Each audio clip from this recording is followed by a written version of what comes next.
down. Amen. Let us all move on to our verse for this morning. Napakaikli lang po ng aking verse for this morning. And, it is in Genesis chapter 6, verse 8. And if we are all ready, let us all read together with reverence and with understanding. Amen. Praise the Lord. So let us all read Genesis chapter 6, verse 8 in the NIV version. 1, 2, 3, go. But Noah found favor in the eyes of the Lord. Amen. But Noah found favor in the eyes of the Lord. May the Lord add blessing to the reading of His Word. Tayo po'y makakaupo na in the very presence of God. Hallelujah. Good morning, everyone. How is everyone today? Amen. Praise the Lord. While our brethren are still looking for their seat, amen, it is our time to greet our seatmate to your left, to your right. I'm glad that you are here today. Amen. I'm blessed that you are here today. Praise the Lord, praise the Lord. Amen. Hallelujah. Today is the third Sunday of the month of March. Amen. And in a few weeks, in a week, amen, first quarter is done. Amen. And how is everyone? Praise the Lord. Amen. Praise the Lord. And today, hallelujah, allow me to share the word of God to you this morning. Amen. And our verse for this morning like we have read in Genesis chapter 6 verse 8, but Noah found favor in the eyes of the Lord. And I entitled my message today, hallelujah, God's favor in difficult times. Sabi po natin, God's favor in difficult times. One more time, yung may excitement. 1, 2, 3, go. Amen. God's favor in difficult times. Yun po ang ating pag-aaralan sa umagang ito. Amen. And, as part of my introduction this morning, amen, if there's one thing, if there's one thing in this life that we need to accept, amen, is what it is. It is life that life is not predictable. Sabihin mo natin predictable. Amen. If there's anything in this world, anything in this life that we need to accept, every day, that life is not predictable. When we say not predictable, we don't know what's gonna happen, right? We cannot know what's in store for tomorrow. We cannot know what tomorrow may bring. Amen. We might be probably happy today, but tomorrow it's not. So that's why we don't really know what's gonna happen. That's why James chapter 4, verse 4 as well, 14 as well, that's saying in there that how do you know what your life will be like tomorrow? Amen. James is saying to each and every one of us that, how do you know what your life be tomorrow? Amen. No one can really tell, no one can really say what our life will be tomorrow. Amen. And he says in there, how do you know what your life will be like tomorrow? Your life is like the morning fog. It's here a little while, then it's gone. Amen. And the reality is, God only knows what's going to happen tomorrow. Amen. And when it comes to favor, makikita po natin in life, kaya nga po ang ating pag-aaralan is about favor. And when we talk about favor, provisions, goodwill, a lot of people always mistakenly see them as something good. Amen? When we talk about favor, a lot of people see them as, something good. When there's something good that has happened, then it is a favor. Amen? Like when we receive a promotion, amen, there's a favor. Or we met someone special, it's a favor. Right? Or you heard a medical good report, then it's a favor. Or, like you have the business, you're making money, right?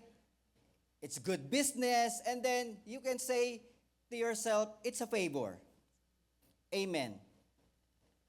We know that in a fact that it's a favor. But when we face difficulties, amen, things aren't going the way we want, things the way we want to see, amen, or sometimes, instead of hearing medical good report, it's a bad report, or maybe our finances are upside down, no business as usual. We see those things as something else. And it's not a favor, right? But we need to understand, my dear brothers and sisters, that having a favor doesn't mean that, we won't have challenges in life. Because even in the most difficult times of our life, amen, we can have favor. How? Well, favor can keep you from being defeated. Favor can keep you from being crushed. Favor can keep you from being troubled in life. We may not see it as a favor, but, there is always favor in there in the midst of difficulties. How? How can we know? Like for example, amen, there's a favor to resist the forces of darkness in our lives. In Luke chapter 22, verse 31 to 32, amen, pwede po natin palabas sa PowerPoint. Here, makita po natin, Simon Peter, amen, the Lord Jesus Christ told him that Satan has asked us to sift all of you as a wheat. Amen. So, Satan is asking the Lord Jesus Christ to sift them, all the disciples. So here in this verse, makikita po natin that there's no good things that will happen in the life of all those disciples. And then on the next verse, makikita po natin, but the Lord Jesus Christ said to them, "But I have prayed for you, Simon, that your faith may not fail, and when you have turned back, strengthen your brothers." We can see what happened to Peter, right? He denounced the Lord Jesus Christ 3 times, right? Nawala siya. He was lost. He went back to his old life. Amen. And yet, the favor of God is in there, right? The Lord prayed for him, and then suddenly, he came back. That's why I believe, my dear brothers and sisters, favor is not just only good things, but also happen in bad things. You might be sick today, but favor keeps you walking. You might be sick today, but favor keeps you to be here. Right? You might be in an accident,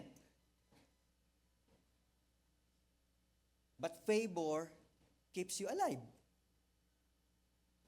Sometimes all those things we see, when there's bad things that has happened, we don't see favor in there. But no, in every circumstances of our lives, whether it's good thing or bad thing, there's always favor in them. That's why the favor of God is available in good times and also in bad times. Amen? Ito po yung palagi natin ilagay sa ating puso. We need to understand this, that the favor of God is available in good times and also in bad times. In Psalms chapter 5, verse 12, the Lord is declaring him here that we are surrounded by favor. Amen. And the Lord says in there, "Surely, Lord, you bless the righteous, you surround them with your favor as with a shield." Amen.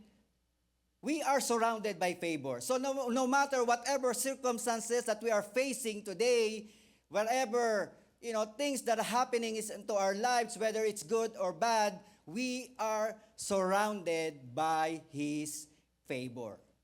We may not see it as a bad thing, but there is always favor in them. Amen? And as long as we are right with God, there are no doubts, amen, that God's favor is in us even in the midst of difficulty.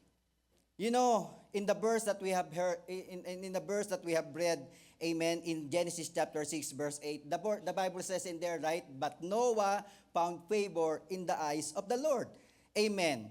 Why Noah? Makikita po natin, no, Noah was blessed by God. And because of God's favor in the life of Noah, we are all here today. Right? Because without Noah, we are not here today.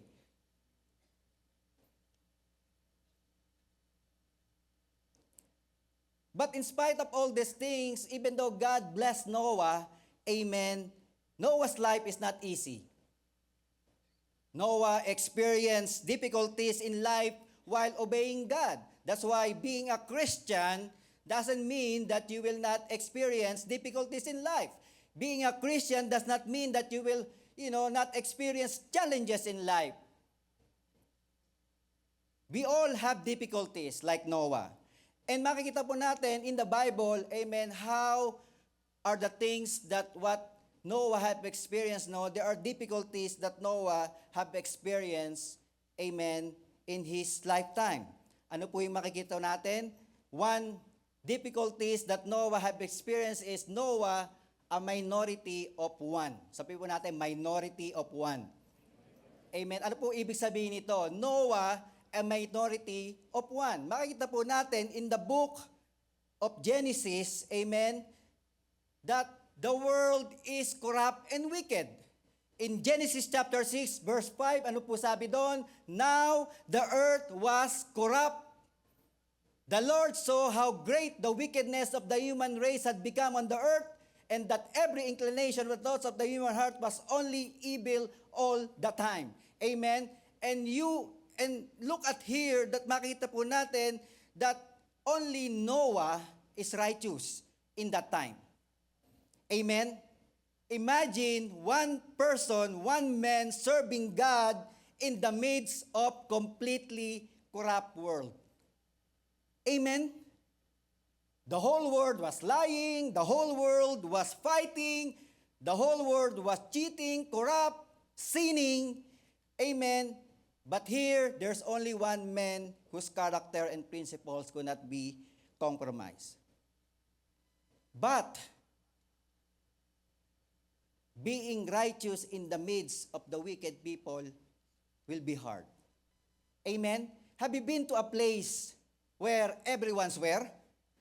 In the workplace. Sino po rito yung mga nagtatrabaho, lahat ng mga katrabaho mo swearing. Lahat ng sinasabi, every word, may kasamang F. Hindi ba naririndi tenga mo? Right? It's hard. And imagine Noah by himself, worshiping God, serving God, and then the rest are not.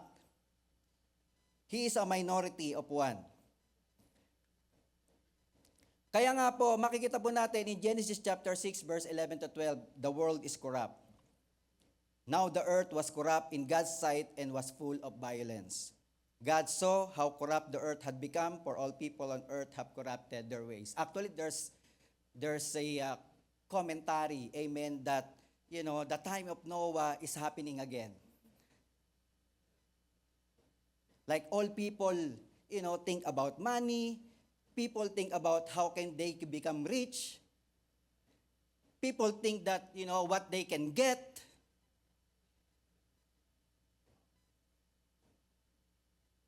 And when you talk about Christianity, when you talk about God, when you talk about Jesus, nothing. No interest at all. Amen? And also imagine the temptations of what Noah is experiencing on that time. Everyone is doing it.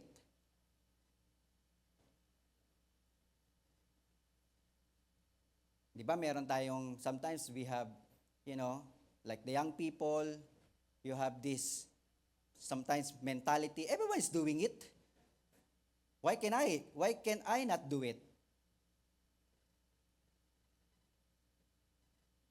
Amen.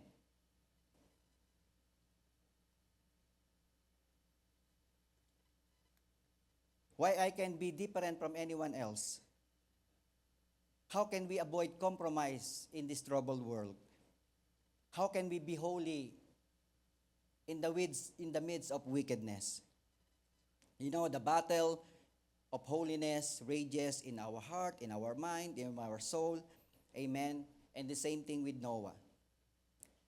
That's why I believe there's never been point in the history, amen, that serving God is easy.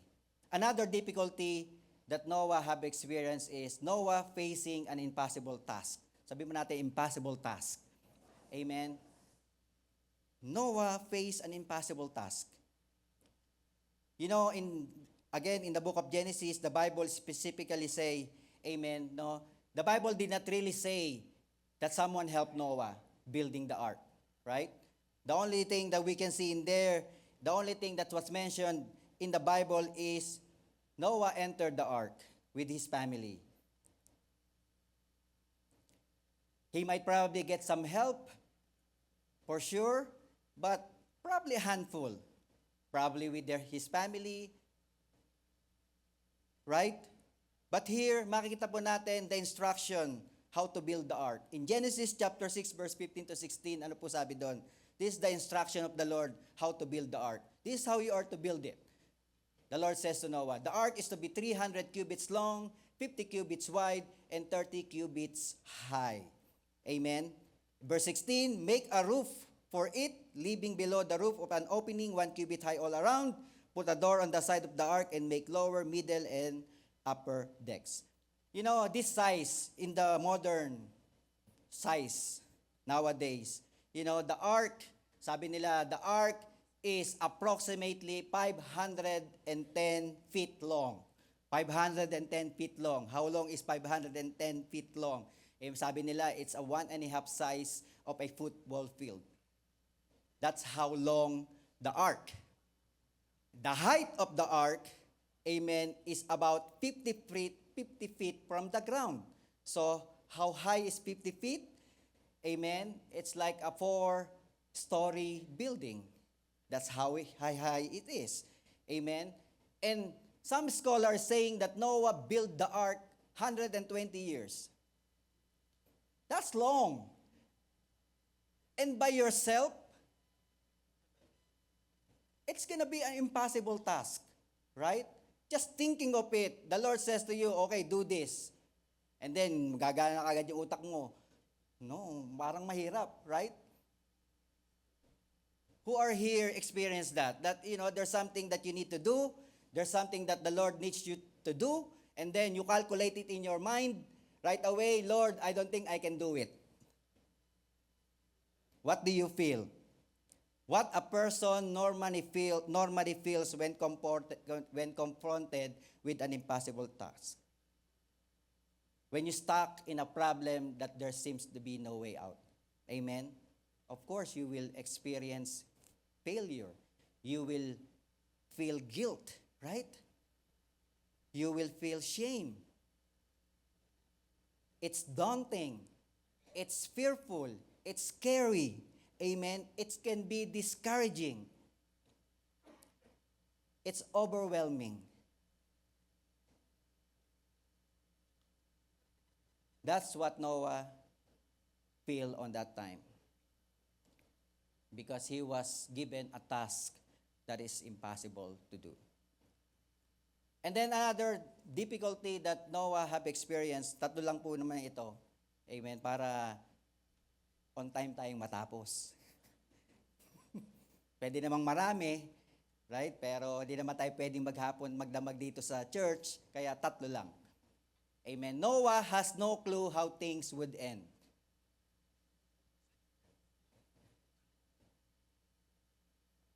Have you been experienced that in your life that you don't know when it's gonna end? You experience a problem today, hindi pa nga tapos yung problema mo, may problema ka na naman. Right? Whenever the phone rings, amen, your heart is pounding. Especially from the Philippines, nangangailangan na naman sila. Amen. They only remember you when they need something. Amen. But just to say hi, just to say hello, just to say how are you, nothing. That's why whenever the phone rings, you have fear in your heart. Amen. And so many problems in life. And Noah here, makikita po natin, amen, in spite of existing difficulties that he have, amen, he is the minority. He has this impossible task, amen, and now he has no clue how things would end. Amen. And Noah did everything what God has commanded him. Makikita po natin in Genesis chapter 6 verse 22. Sabi po doon in Genesis chapter 6 verse 22, Noah did everything just as God commanded him. So, in spite of difficulties, mga challenges in life, still Noah obeyed God and do the things that God wants him to do. Amen. And then when the door was shut, and the rain started to flow. Amen. And Noah and his family and all the animals that's inside the ark was inside. Then the rain started to pour. And in Genesis chapter 7 verse 17 to 18, sabi po doon, for 40 days the flood kept coming on the earth. And as the waters increased, they lifted the ark high above the earth, above the surface of the water. Amen.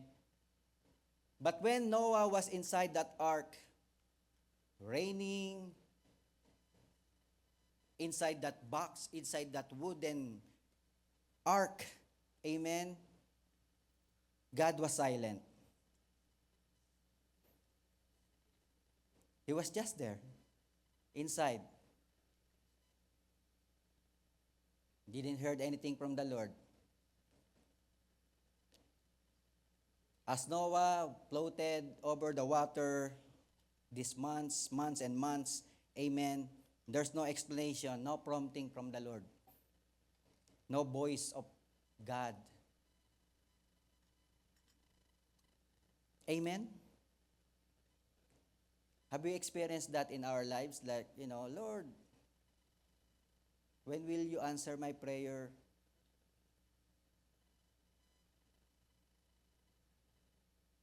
Parang walang nangyayari, Lord. When will this thing end? It's always dark.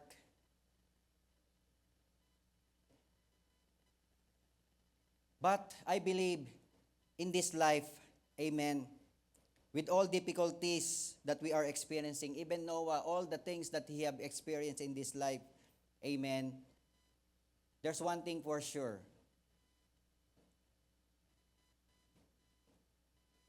Problems, challenges, difficulties in life will not last forever. Because there's always light at the end of the tunnel. Amen? Iyon po yung sinasabi. Kaya nga sabi ng 1 Peter chapter 5 verse 10. Amen? All the problems that we have, all the difficulties, all the challenge that we have is just a little while. Sabihin po natin, little while. Kaya kung ano man yung na-experience today, whatever you are experiencing today, sandali lang yan. It's not gonna last forever. So if you don't have anything, if you don't have work today, then sandali lang yan. Maybe the Lord is giving you rest. Ayaw mo nun.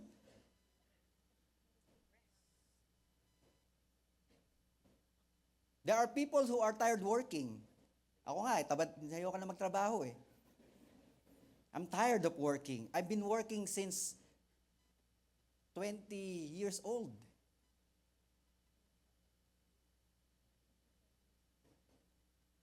And now I'm in the 50s. That's like more than 30 years already working. I'm tired. But I have to work to pay the bills. Amen. But kidding aside, makikita po natin all the things that we are experiencing today, you need to tell to yourself, it is only a little while. Every problems that you are experiencing today, this is only a little while. And the Bible is here, and the God of all grace who called you to his eternal glory in Christ, after you have suffered a little while, will himself restore you and make you strong, firm, and steadfast. Amen? He will make you strong. He will make you firm. He will make you steadfast. That's why we don't dwell ourselves in all of these problems. And makikita po natin, even in the life of Noah, in Genesis chapter 8, verse 1a. Amen? Back to my PowerPoint. Amen? Genesis chapter 8, verse 1a. Sabi po doon, but God remembered Noah. In the midst of all those difficulties, even the Lord is quiet, God remembered Noah. Of course, God will never forget Noah. But how God remembered Noah? In verse B, 1b, 8:1b, sabi pa doon, and he sent a wind over the earth and the waters receded. God sent a wind, amen, across the earth so that the flood waters, amen, will recede.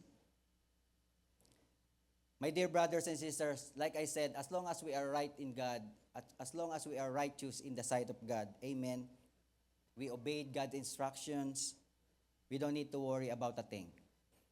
Amen? God will remember you just like Noah. You will find favor in the midst of difficulties. All we need to do is what should be our concerning always, amen, is how can we find favor in the eyes of the Lord like Noah. Amen? Kaya nga po sabi sa Genesis chapter 6 verse 8, but Noah found favor in the eyes of the Lord. Amen? As a Christian, as a believers of Christ, there are things that we need to assess in our lives. There are things, amen, that we need to be sure that the favor of God is keep coming on us. Whether things are good or bad, amen, the favor is keeps flowing in us. And we need to assess our attitude. We need to assess our thinking towards circumstances, no matter what. Amen? And here today, allow me to share to you another 3 points. Amen? The attitude of Noah, how he invites the favor of God. Amen? Number 1 point that we can see is we need to obey God no matter what. Sabihin natin, obey. We always hear this word, obey, right? How long have you been to the church? You probably hear this so many times. Obey God. And here, again, the secret, amen, the attitude that invites the favor of God is about obedience. Amen? We need to obey God no matter what. Noah obey God no matter what. If you want favor to flow upon you, then we need to obey God no matter what. Amen. When God given Noah a task, wala pong nakita sa Bible, there's nothing in the Bible that says that that Noah asked God why. Amen? Lord, why you need to destroy the earth? Why you give me this order to build the ark? There's no why. And the problem sometimes with many people, including Christians, is the never-ending question, why? Why, Lord? Why me? Sino? Alangan naman ako. I don't want to. Di ba? Why me? Well, it's you. Why this happening, Lord?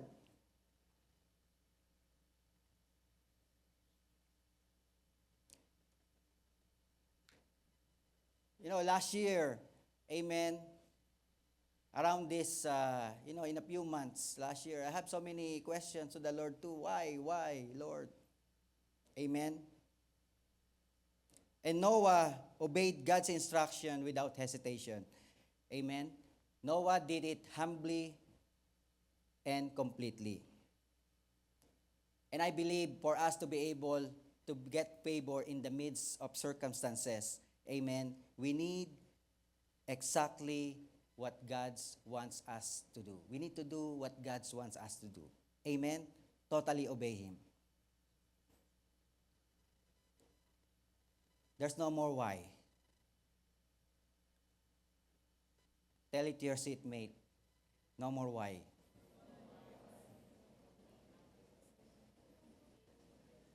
You know, every day we go to Eton in the cemetery. And, we always have conversation with Pastora Ana. And then I think the other day, while we are driving along 96th Avenue in the airport trail, sabi niya, she told me, when I go to heaven, I will ask the Lord, why? Why this happened? Those so many things. Well, I told her, you need to line up. Right?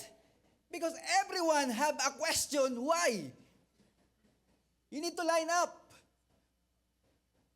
There's no person in this world, I guess, that there's no question why the things happen in their life. But, because we don't understand it, the Lord says, my ways is higher than your ways, my thoughts are higher than your thoughts, then you should not ask why. Because you will not understand it anyway. Kahit na-explain sa iyo ng Lord, ito ang nangyari, this is the things that, because I want this to happen, you will not understand it because what you want, amen, is just to satisfy what you want. What you want to happen in your life is whatever your will is not the Lord's will. That's why you ask question. You ask why. But if you know the will of God in your life, then you will not ask question, God, why? Because you give everything to the Lord, and the Lord is always got your back. Amen? That's why here on earth, while we're still here on earth, we need to exercise our obedience wherever we are. At home, at work, in school, and different places that God has brought us. And if you want your prayers answered, then just simply obey. Do you want your prayers answered today? Amen?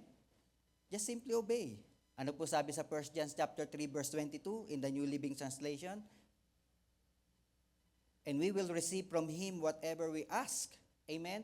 We will receive from God whatever we ask because we obey Him. And if you want your prayer answered, then you need to obey God because He will give whatever you want. Amen? And a lot of people wants to live a long, prosperous life. Do you want to live a long and prosperous life? Of course we want to. Well, how are you going to do it? Just simply obey. The Bible declares in Deuteronomy chapter 5 verse 33 in the New Living Translation, ano po sabi doon? Stay on the path that the Lord your God has commanded you to follow. Amen? Stay on the path. Ano ang sabi sa ng Lord? Stay on the path. Kung ano yung ginagawa mo ngayon, stay on it. Then you will live long and prosperous lives in the land you are about to enter and occupy. Stay pat. Magka-problema man, stay to your path. Balik ka dun. Amen?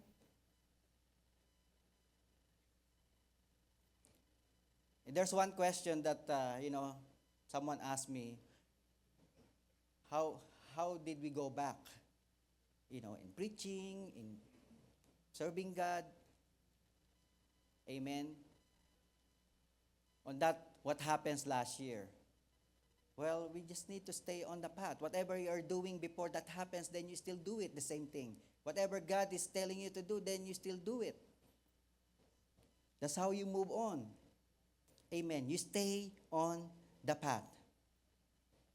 And when we obey God, it activates His power. Sabi po natin, activate. When we obey God, it activates His power. You know, in the life of Peter, in the Sea of Galilee, makikita pa natin this story about, Peter and his friends, amen, fishing overnight. Nothing happens. No catch. The whole night. And then here in the morning, Jesus comes. Sa Luke chapter 5 verse 5. Amen. Luke chapter 5, makikita po natin doon the story about Peter who is fishing the whole night and nothing has been catch. And then suddenly the Lord Jesus Christ arrived in there. Amen. And then the Lord Jesus Christ told him, just throw the net there. Imagine a fisherman and a carpenter. Carpenter telling the fisherman to throw your nets there.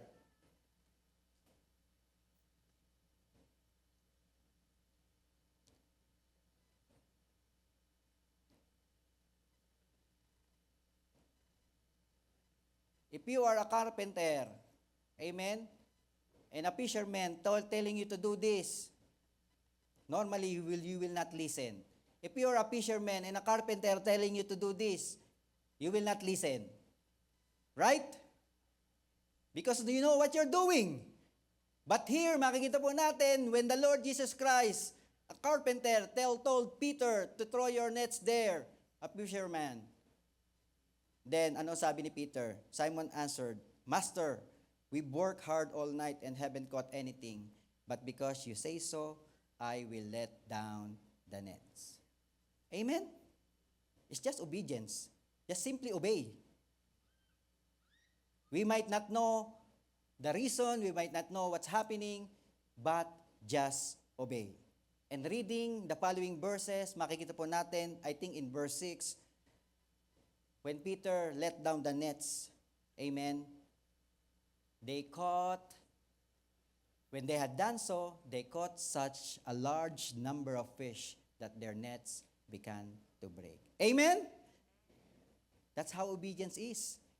It invokes, it's release the power of God. When you obey, it release the power of God in your life. Amen? Just simply obey. Sabihin po natin, simply obey. We might not understand what is happening to us. We might not understand the reason. We just simply obey. Amen? Secondly, my next slide is, secondly, trust God's plan without a doubt. Sabihin po natin, trust God's plan without a doubt. Amen? A lot of us doubt. But Noah trusts God's plan without a doubt. Noah placed his trust in God. He built the ark without worrying about his family and his future. Every day, he encountered so many challenges in life. Every day, he encountered obstacles in life that hinders him to reach his goal. There's probably mocking in there. That's so big. You cannot do it. You don't have the resources. You don't have manpower.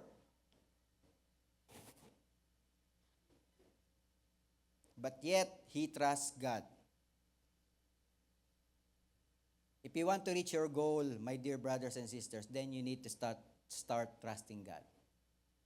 Amen? Start trusting God. Because God got you covered. You know, Ethan used to say to his friends and even to his mom, I got you, bro. Pati yung accent, I got you, bro. I got you, mom. The Lord is telling you today, I got you. I got you, Ted. Nagtatago na si Ted, no? Nakita pa.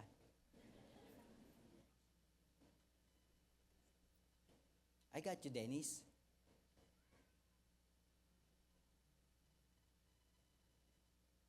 I got you. The Lord is just saying to you, I got you. You just need to trust in the Lord. Kaya nga po, Proverbs chapter 3, verse 5 to 6 will be alive into our hearts. Amen. If we are trusting in the Lord. Sabi po doon, trust in the Lord with all your heart and lean not on your own understanding. In all your ways, submit to Him and He will make your path straight. Again here, the Bible is saying, do not lean on your own understanding. Dito na naman papasok yung question na, why? That's why the Bible is saying to you, you don't need to ask why. Just don't lean to your own understanding. You just need to trust in the Lord with all your heart. Amen. I read it somewhere, sabi po doon, the true test of your relationship with Jesus is when you don't understand anything at all and you still trust Him fully. Ulitin ko po, the true test of your relationship with Jesus is when you don't understand anything at all and you still trust Him fully. Amen? That's your true relationship with God. If you have the true trust in the Lord, then you will have truly a right relationship with God. And trust is very powerful. As obedience release power when we obey God, it's the same thing with trust. Amen. When you trust God, it activates power as well. Amen. Ano po ang nangyari kay Peter? Si Peter na naman. Amen. It's Simon Peter once again here showing the trust about the Lord. Amen. In Matthew chapter 14 verse 26 to 29, makikita po natin, the Bible says, when the disciples saw Him walking on the lake, they were terrified. Amen. The disciples saw Jesus Christ walking on the water. And the disciples were terrified. It's a ghost. They said and cried out in fear. And then in verse 27, but Jesus immediately said to them, take courage, it is I. Don't be afraid. And then in verse 28, dito na naman si Peter, trusting the Lord. And he said, Lord, if it's you, Peter replied, tell me to come to you on the water. Come, he said. Then Peter got down out of the boat, walked on the water, and came toward Jesus. Amen? This is about trust. How about us? Are we allowing God to do the things in our life? Are we trusting Him fully? Remember, as we trust God, everything is possible.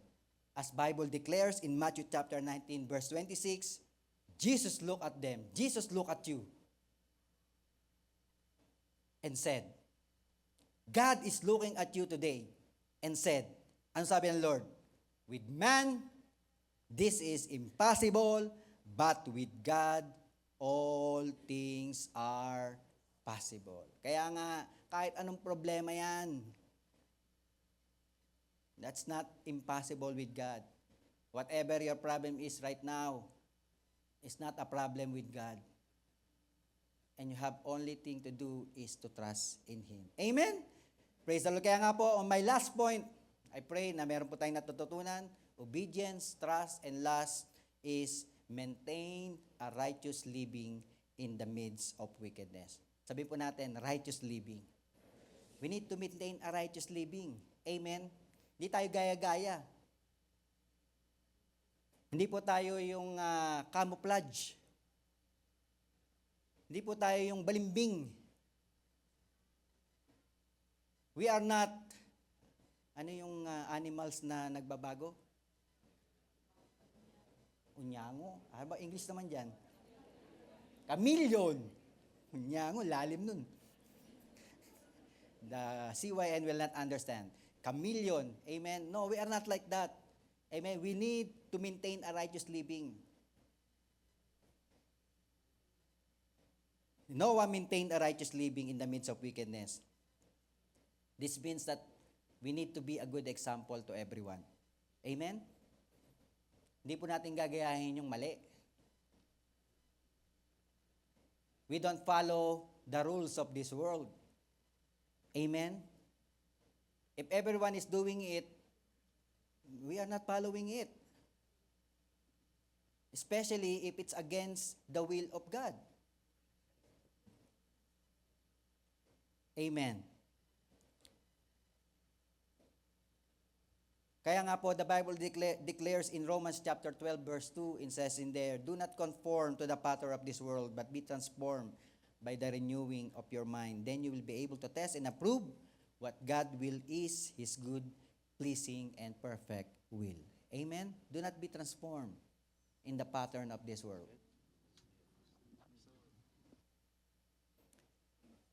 We need to maintain a righteous living. The world may be simple, and the Lord God and the Lord gave us the free will, amen, to choose the right thing to do. Amen. I pray that beginning today, we will always choose the right thing to do. Amen.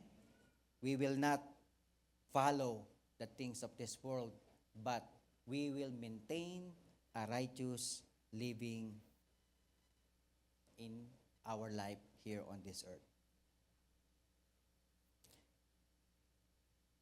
Kaya nga po, pag hindi po tayo, if we don't maintain a righteous living, amen, and not do what pleasing to the Lord, we need to remember always that sinful acts, amen, always distance us with the Lord.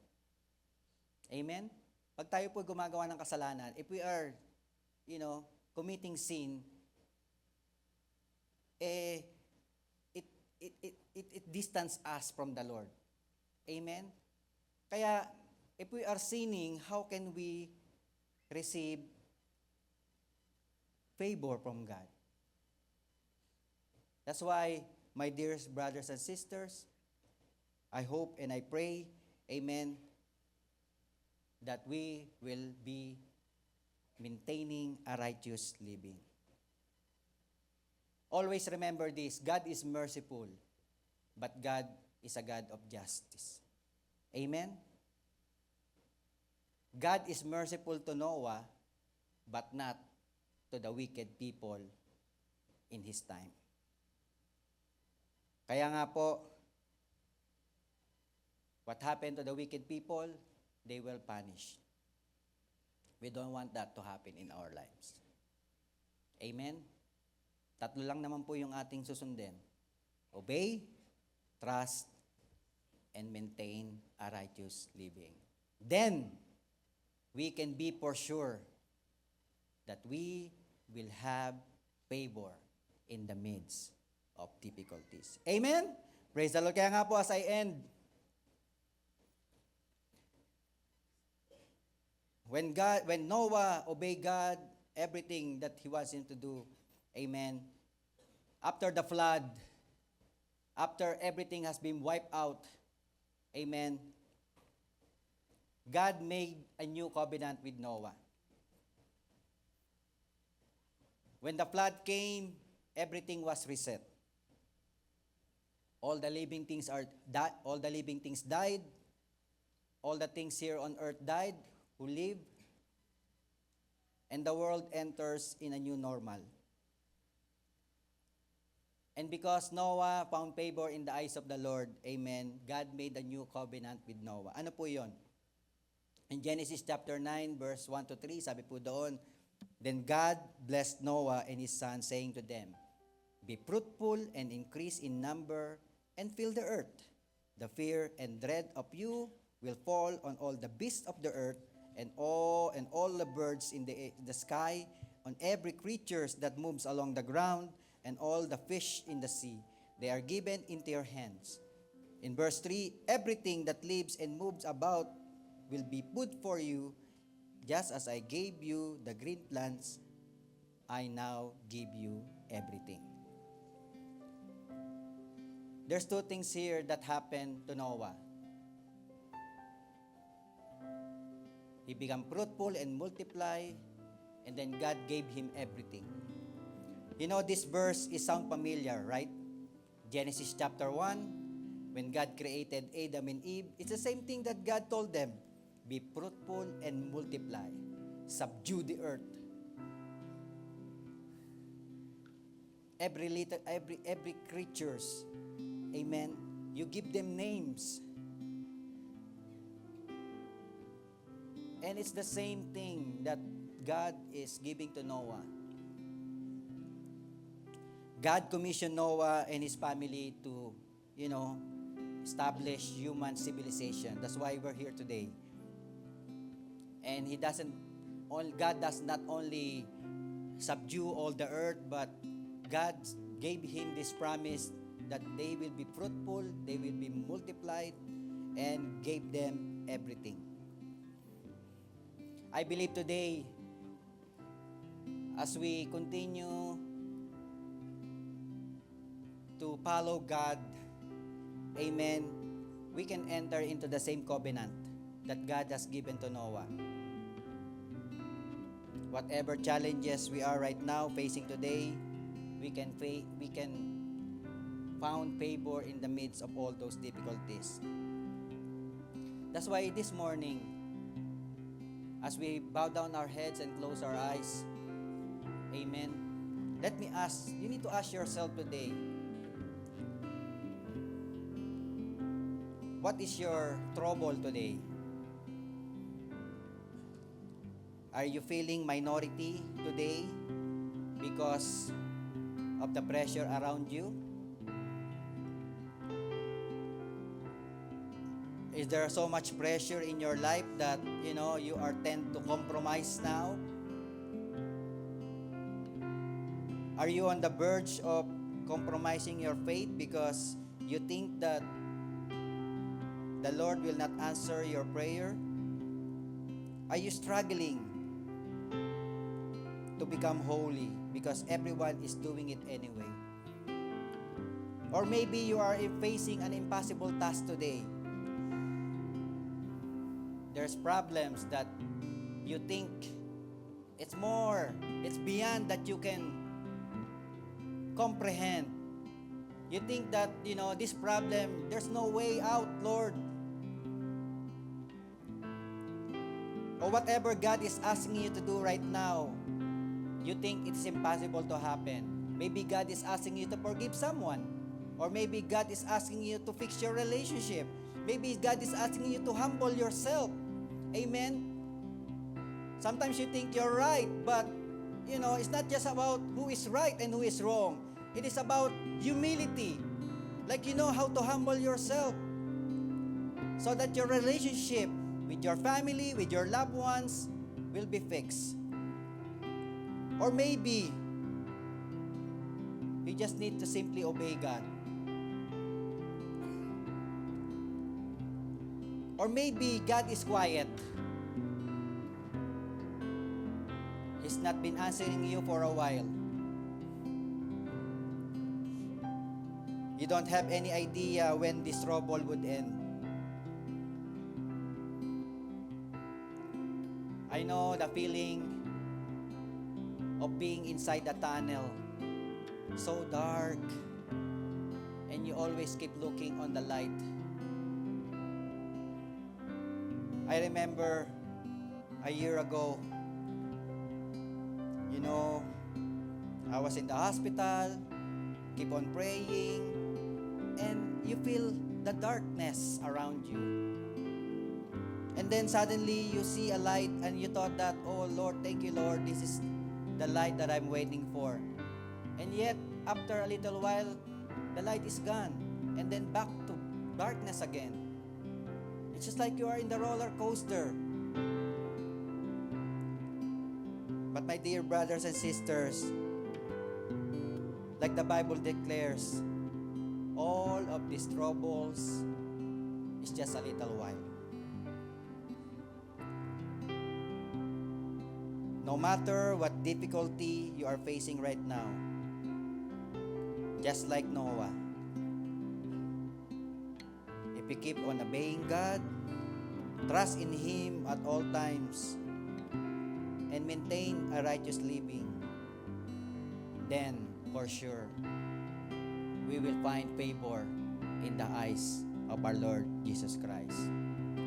You know, in the book of Chronicles, 2 Chronicles chapter 16, verse 9, the Bible declares in there, the eyes of the Lord is running to and fro across the earth.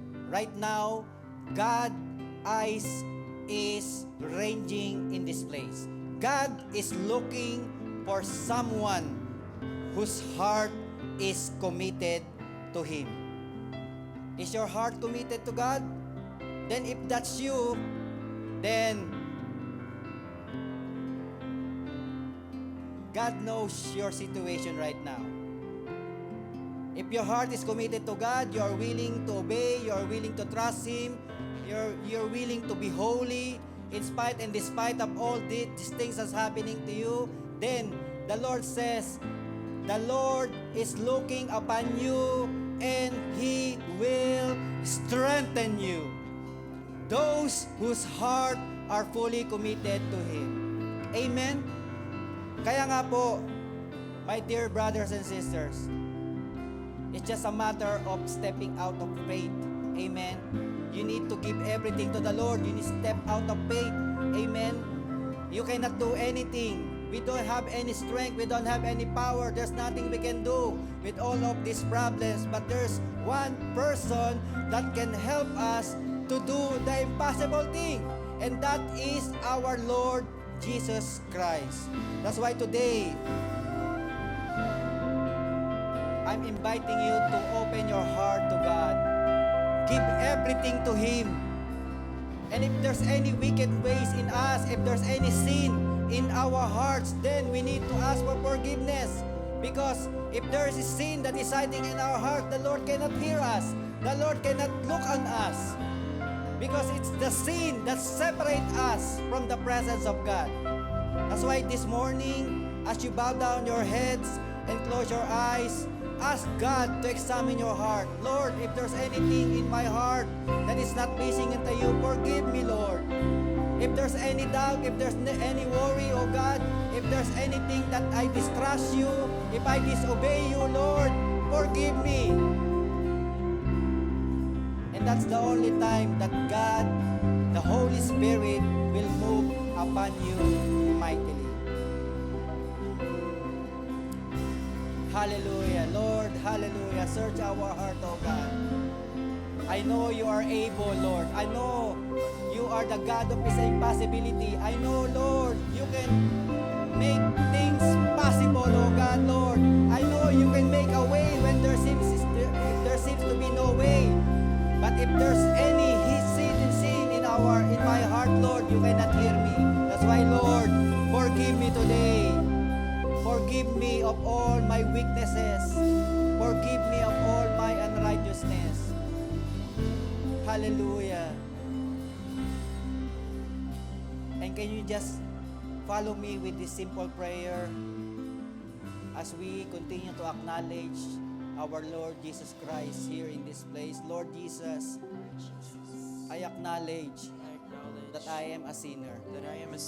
Lord, forgive me. Lord, forgive me from all of my sin. from all of my sin. Cleanse me, Lord, Cleanse me, Lord, with your most precious blood. with your most precious blood, And remove and remove any filthiness, any filthiness, any wicked ways any wickedness in my heart today. in my heart today. Lord Jesus, Lord Jesus, I invite you I invite to you come into my heart. to come into my Be heart. my Lord, Be my Lord, be my Savior, be my Savior, be the master of my life. be the master of Help my me, life. Lord, Help me, to Lord, live a life to live a that's life pleasing unto you. that is pleasing In Jesus' unto you. name. In Jesus' name. Amen. Let us all stand in the presence of God.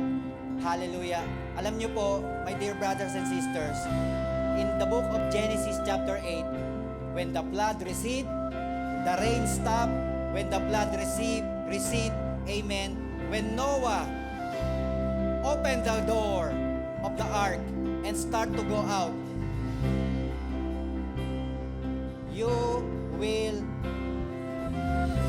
notice in there, in Genesis chapter 8, verse 20, ang unang-una pong ginawa ni Noah, amen, when he stepped out of the ark, ang ginawa po ni Noah, then Noah built an altar to the Lord.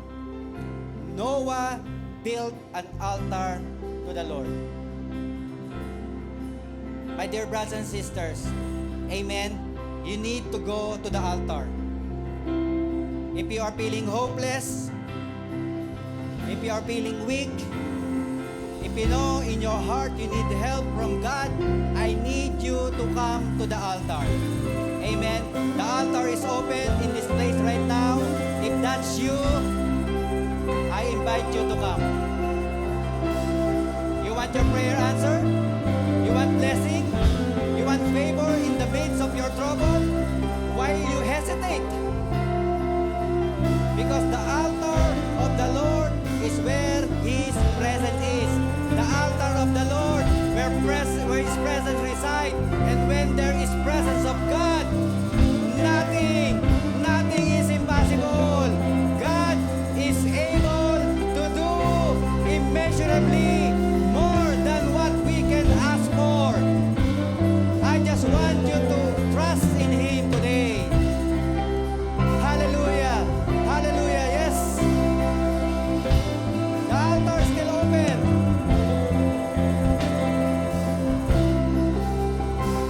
Hallelujah.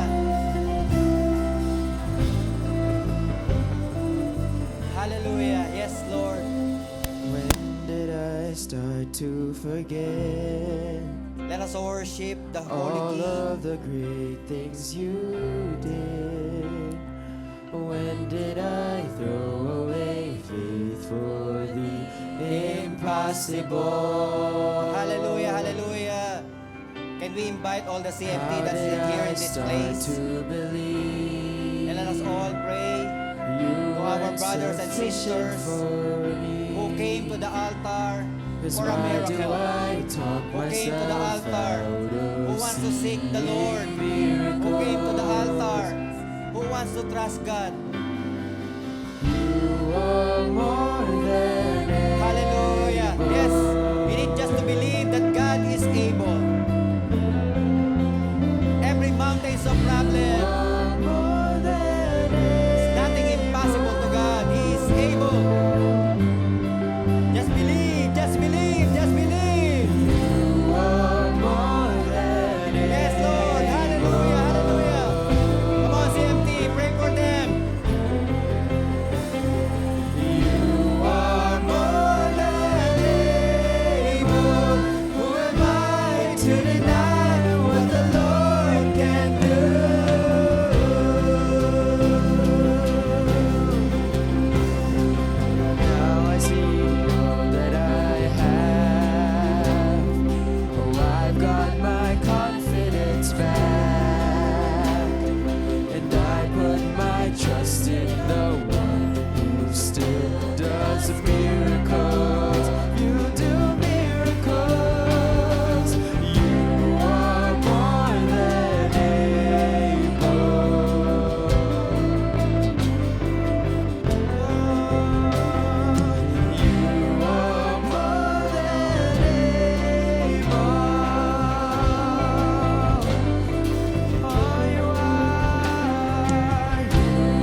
God will never fail.